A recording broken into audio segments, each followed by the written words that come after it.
Hi, Elle Ingalls here at pressure-free.com, elleingalls.com. And today what I want to talk about are the big rocks. So back in 2012, I did a mentorship with the best-selling author Robert G. Allen. And one of the first exercises he had us go through was to write out our morning routine. Like, what are your routines in your life? And I should give you this beautiful birch tree as your background. Yeah.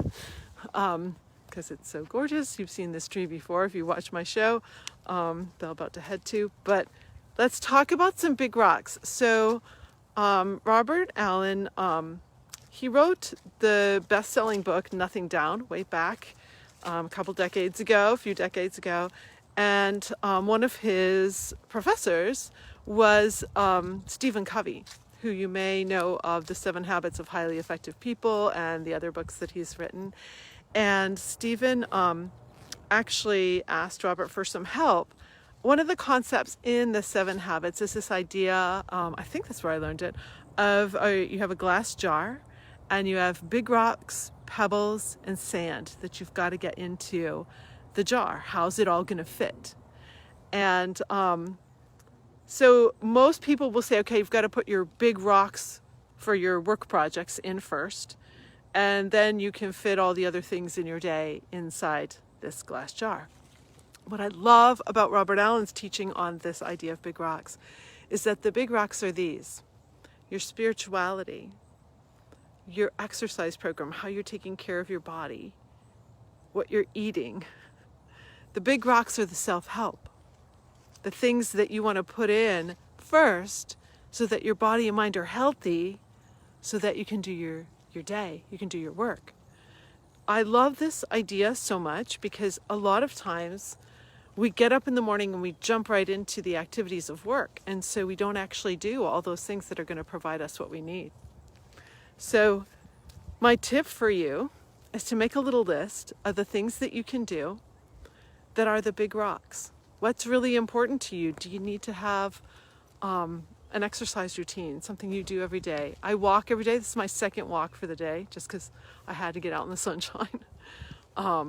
So what is it you're going to do to keep your body healthy? What foods are you going to eat? Like, what are you putting in there? What are you going to put in your mind for spiritual well-being? So, and Alana says, I love your live so much. Thank you so much for being with me. I really needed that today. Thank you for the feedback. So if you put those big rocks in first, then the pebbles are your work projects, all the little things that you're doing on a daily basis for your family, for keeping everything going. And then the sand is all the extra, all the small things. So this moves into the idea of the 80-20 rule too. What's the 20% that when you do that first, you get 80% of your results? So a lot of times we're moving around in the things that don't really matter quite so much. So ask yourself, what is my 20%? What, if I got this done first thing in the morning, would make me feel so good? Like I really have a great start to the day. If I start my day and I don't go out for my walk, I get a different result in my day for sure. Even on a really rainy or blizzardy day, even if I just go down the block and back. So some people think that, well, I don't have enough time to exercise. One of the things that I share with my clients is something I call the 10-minute actions. What can you do in 10 minutes?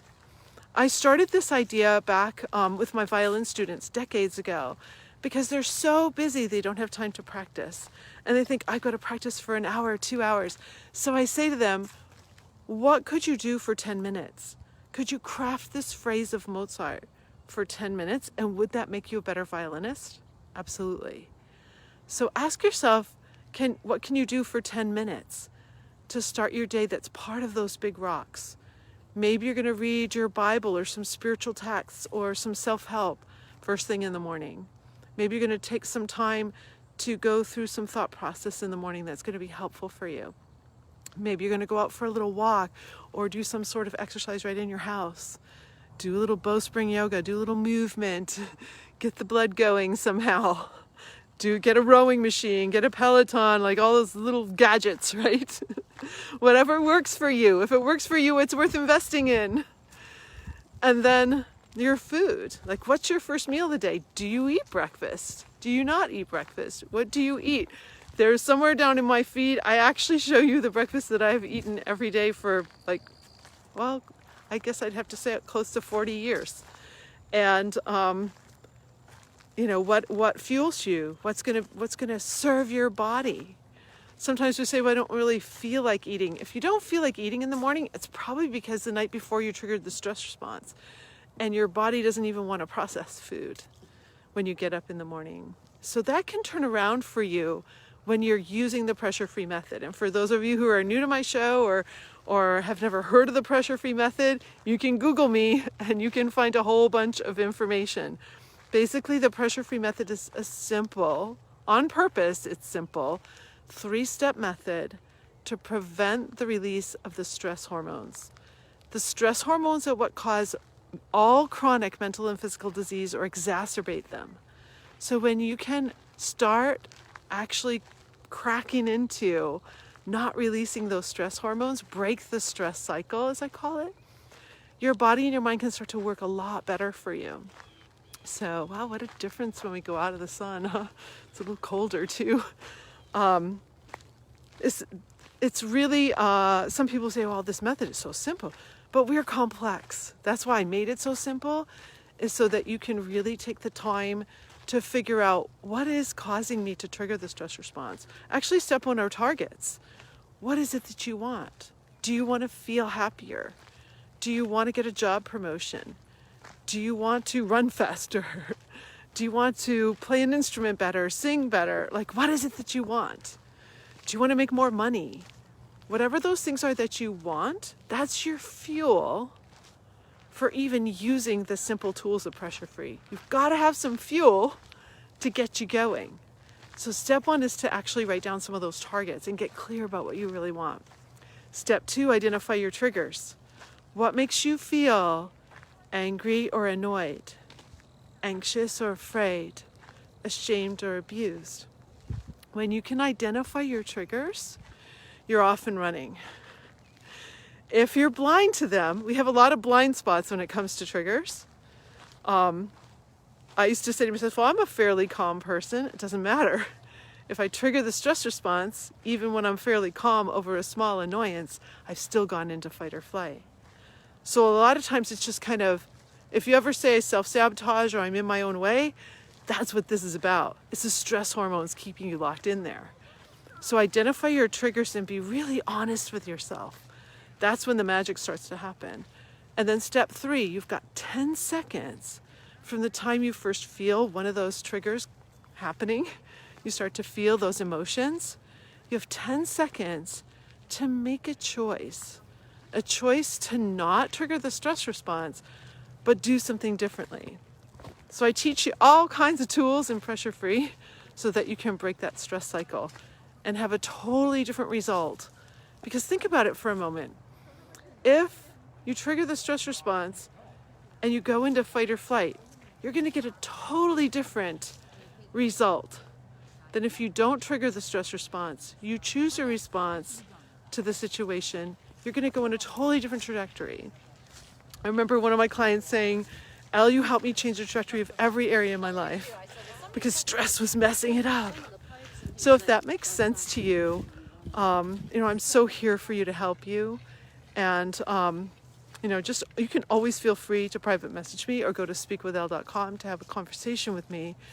But just using these 3 simple steps, you can get a long way by yourself. Just start to ask yourself, what can I do in 10 seconds to not trigger fight or flight?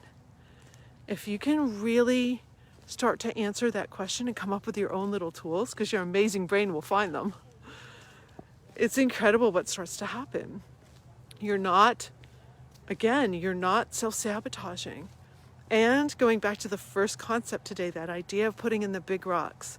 For me, staying pressure-free is the biggest rock. I put that in every single morning. If I stay pressure-free in my genius zone all day, I'm a super happy camper. If I trigger the stress response, I know that I'm going to be suffering in some way, and not just me. I won't be the only one suffering. Other people will be suffering too, because stress is contagious, misery demands company, and we bring everybody down with us.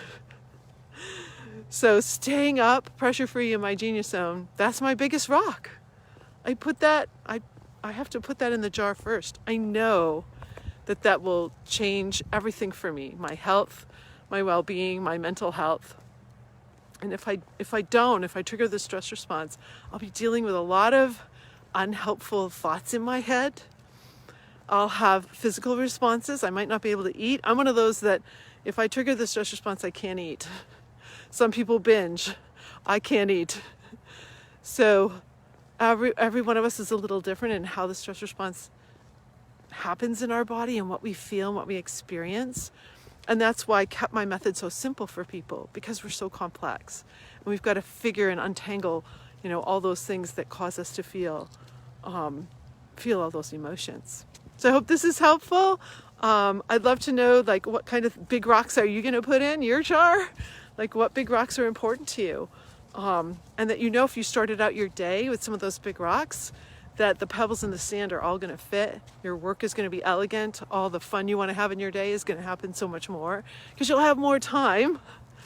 Because when we trigger the stress response, it saps a lot of our time in a lot of miserable ways.